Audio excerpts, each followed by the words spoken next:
Hello दोस्तों, आज महाशिवरात्रि है।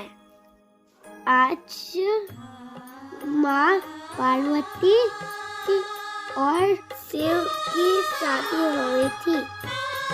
चलो पूजा करते हैं।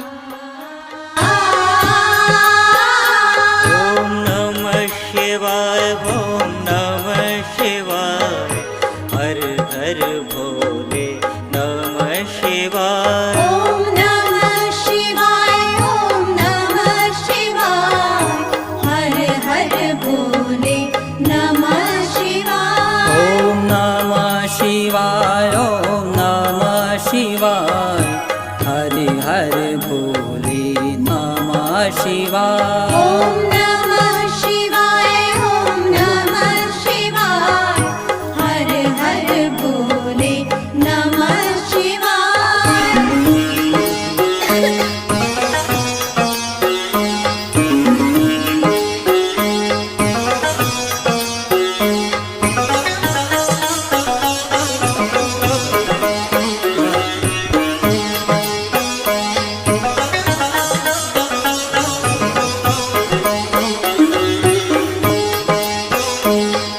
जागृतेश्वराय शिव जागृतेश्वराय, हर हर भोले नमः